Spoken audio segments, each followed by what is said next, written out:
नमस्कार साथियों, मैं कुणाल आप सभी का संस्कृति आईएएस यूट्यूब चैनल पे स्वागत करता हूं। आज के मंथली करंट अफेयर रिवीजन के इस सेशन में हम लोग बात करने वाले हैं दिसंबर 2023 तथा जनवरी 2024 महीनों में चर्चा में रहे इतिहास तथा कला और संस्कृति के विषयों के बारे में। तो देखते हैं कि कौन कौन से विषय इन महीनों में चर्चा में रहे थे और उनसे जुड़ी हुई कौन कौन सी महत्वपूर्ण बातें आप लोग को पता होनी जरूरी है। तो इसी क्रम में आगे बढ़ते हुए हमारा जो पहला आज का विषय है उसे हम देखते हैं। तो पहला विषय पहले प्रश्न के रूप में कह रहा है कि गरबा नृत्य के संदर्भ में निम्नलिखित कथनों पर विचार कीजिए। कह रहे हैं 3 स्टेटमेंट दे दी है, विचार कीजिए। यह तीनों स्टेटमेंट गरबा नृत्य से जुड़ी हुई है। तो गरबा नृत्य जाहिर सी बात है चर्चाओं में रहा होगा, इसी वजह से यहाँ प्रश्न हमें देखने को मिल रहा है। क्यों चर्चा में रहा था, सबसे पहले मैं आप लोग को यहाँ पर यही क्लियर कर देता हूँ। तो दरअसल चर्चा में रहने का जो विषय था वह यह था कि यूनेस्को ने गुजरात के गरबा नृत्य को मानवता की अमूर्त सांस्कृतिक विरासत की प्रतिनिधि सूची में शामिल किया था, जिस वजह से सब कुछ चर्चाओं में आ गया था। अब चर्चा में आया था तो जरूरी है कि इससे जुड़ी हुई बातें हम लोग जाने समझें, क्योंकि प्रश्न कहीं से भी बन सकता है। हमारी परीक्षा पूरी तरह से अनप्रेडिक्टेबल है। चीजें क्लियर। 3 स्टेटमेंट है, कह रही हैं कि इसका नाम संस्कृत शब्द गर्भ से लिया गया है। इसका आयोजन हिंदू त्योहार दीपावली के दौरान किया जाता है।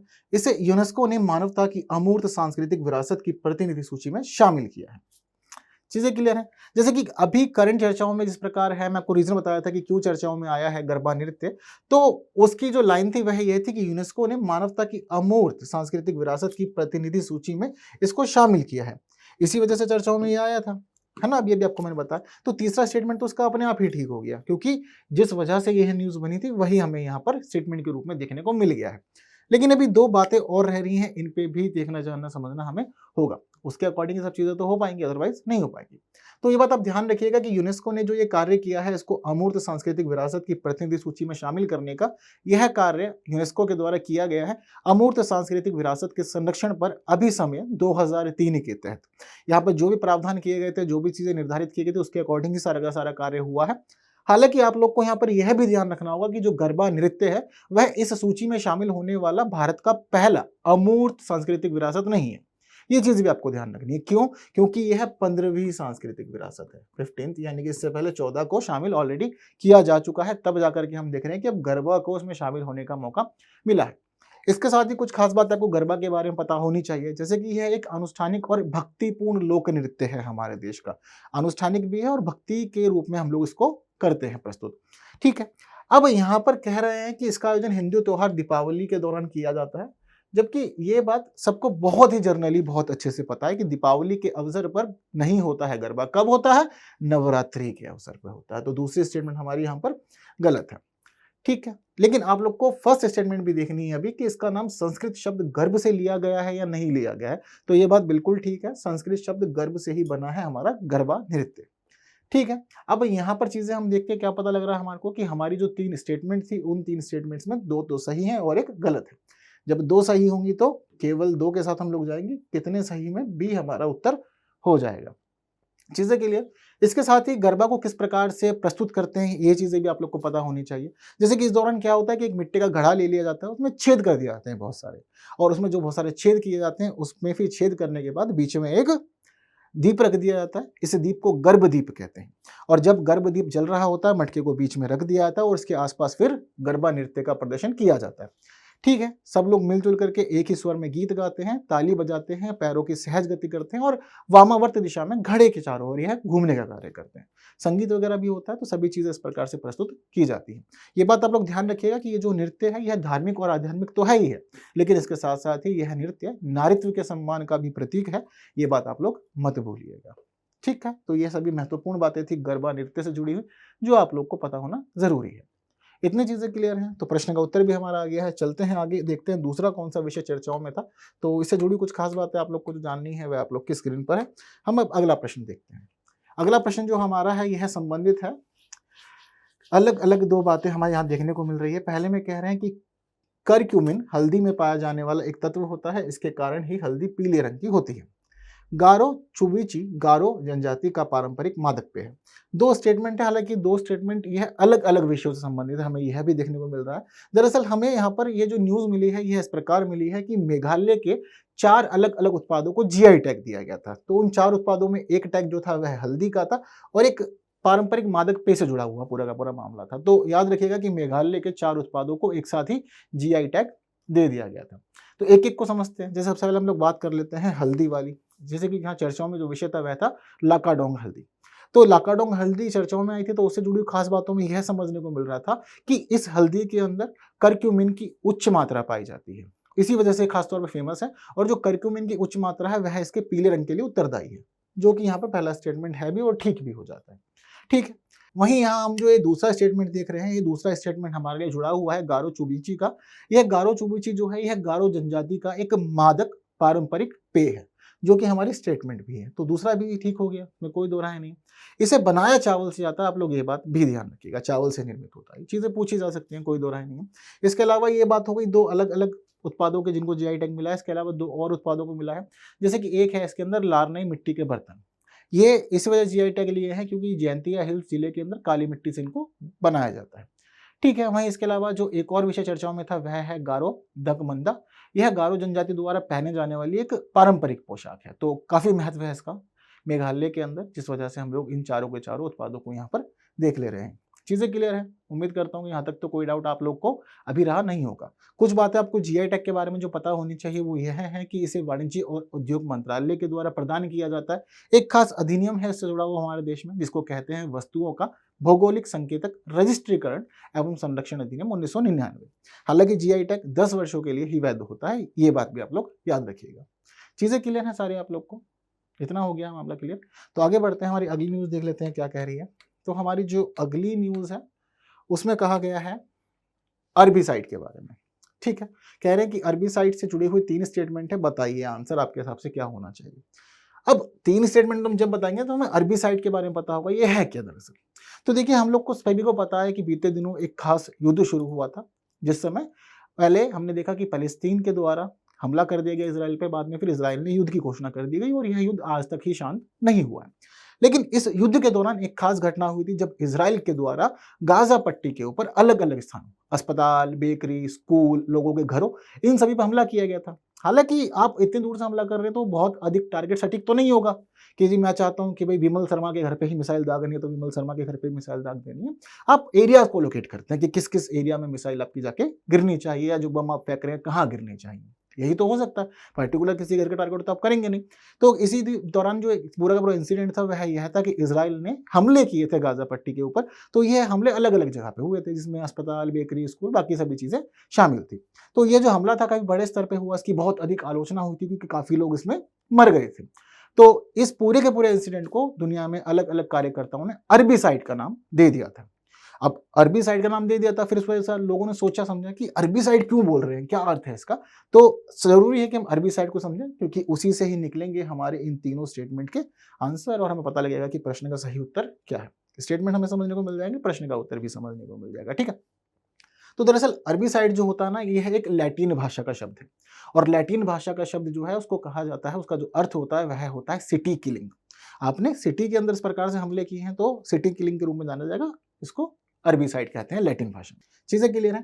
तो अब देखिए, पहला स्टेटमेंट हमारा यही कह रहा है कि यह लैटिन भाषा के सिटी किलिंग का पर्यायवाची, यानी कि पहला स्टेटमेंट हमारा सही हो गया।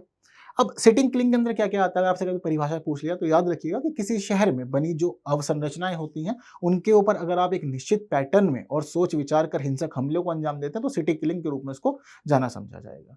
चीजें क्लियर? ठीक है।